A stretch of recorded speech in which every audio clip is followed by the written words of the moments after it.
Chapter 18. When we got to Gloria Adams, I told her I had 2 surprises for her and asked which one did she want first, the small one or the big one. The small one, said Gloria. I handed her the litmus lozenge and she moved it around in her hands, feeling it. Candy, she said. Yes, ma'am, I told her. It's called a litmus lozenge. Oh, Lord, yes, I remember these candies. My daddy used to eat them. She unwrapped the litmus lozenge and put it in her mouth and nodded her head. Do you like it? I asked her. Mm-hmm. She nodded her head slowly. Tastes sweet, but it also tastes like people living. You mean sad? I asked. Does it taste like sorrow to you? That's right, she said. It tastes sorrowful but sweet. Now, what's surprise number 2? A book, I said. A book? Uh-huh, I said. I'm going to read it out loud to you. It's called Gone with the Wind. Miss Franny says it's a great book. It's about the Civil War. Do you know all about the Civil War? I have heard it mentioned a time or 2, said Gloria, nodding her head and sucking on her litmus lozenge. It's going to take us a long time to read this book, I told her. There are 1,037 pages. Whee, said Gloria. She leaned back in her chair and crossed her hands on her stomach. We best get started then. And so I read the first chapter of Gone with the Wind out loud to Gloria Dump. I read it loud enough to keep her ghosts away. And Gloria listened to it good. And when I was done, she said it was the best surprise she had ever had, and she couldn't wait to hear chapter 2. That night, I gave the preacher his litmus lozenge right before he kissed me good night. What's this? He said. It's some candy that Miss Franny's great-grandfather invented. It's called a litmus lozenge. The preacher unwrapped it and put it in his mouth, and after a minute he started rubbing his nose and nodding his head. Do you like it? I asked him. It has a peculiar flavor. Root beer? I said. Something else. Strawberry? That too, but there's still something else. It's odd. I could see the preacher getting further and further away. He was hunching up his shoulders and lowering his chin and getting ready to pull his head inside his shell. It almost tastes a little melancholy, he said. Melancholy? What's that? Sad, said the preacher. He rubbed his nose some more. It makes me think of your mother. Winn-Dixie sniffed at the candy wrapper in the preacher's hand. It tastes sad, he said and sighed. It must be a bad batch.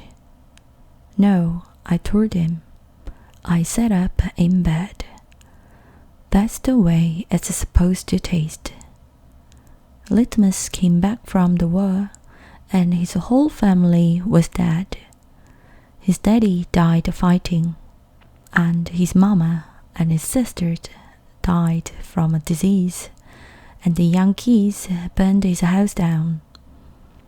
And Litmus was sad, very sad, and what he wanted more than anything in the whole world was something sweet. So he built a candy factory and made litmus lozenges, and he put all the sad he was feeling into the candy. "My goodness," said the preacher. Winn-Dixie snuffed the candy wrapper out of the preacher's hand and started chewing on it. "Give me that," I said to Winn-Dixie. But he wouldn't give it up. I had to reach inside his mouth and pull it out. "You can't eat candy wrappers," I told him. The preacher cleared his throat. I thought he was going to say something important. Maybe tell me another thing that I remembered about my mama. But what he said was, "Oh, Paul, I had a talk with Mrs. Dewberry the other day. She said that Stevie says that you called him a bald-headed baby." "It's true," I said. "I did. But he calls Gloria Dump a witch all the time, and he calls Otis retarded. And once he even said that his mama said I shouldn't spend all my time with older ladies. That's what he said." "I think you should apologize," said the preacher. "Me?" I said. "Yes," he said. You tell Stevie you're sorry if you said anything that hurt his feelings. I'm sure he just wants to be your friend." "I don't think so," I told him. "I don't think he wants to be my friend. Some people have a strange way of going about making friends," he said. "You apologize." "Yes, sir," I said. Then I remembered Carson. "Daddy," I said, "do you know anything about Amanda Wilkinson?" What kind of thing?" "Do you know something about her and somebody named Carson?" "Carson was her brother. He drowned last year." "He's dead?" "Yes," said the preacher. "His family is still suffering a great deal." "How old was he?" 5, said the preacher. "He was only 5 years old." "Daddy," I said, "how could you not tell me about something like that?" Other people's tragedies should not be the subject of idle conversation. There was no reason for me to tell you.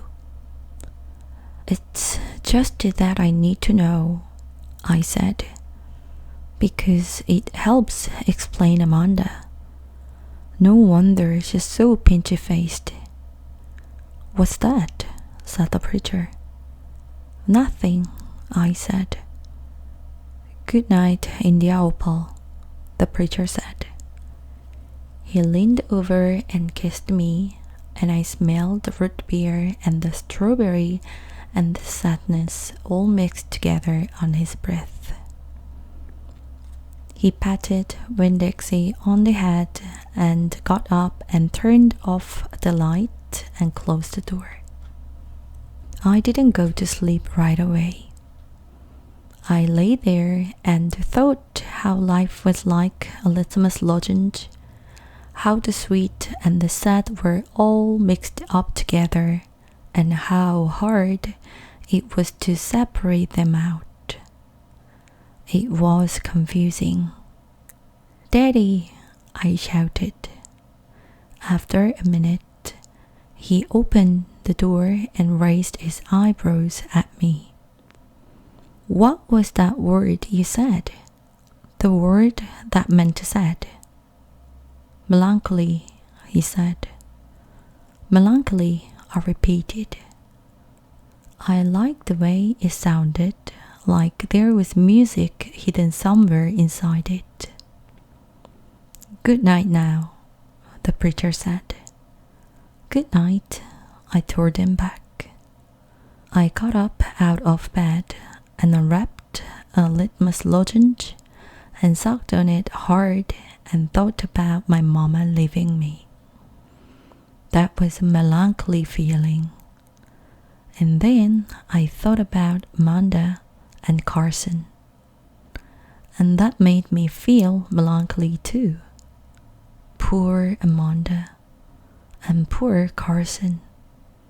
He was the same age as Sweetie Pie, but he'd never get to have his 6th birthday party.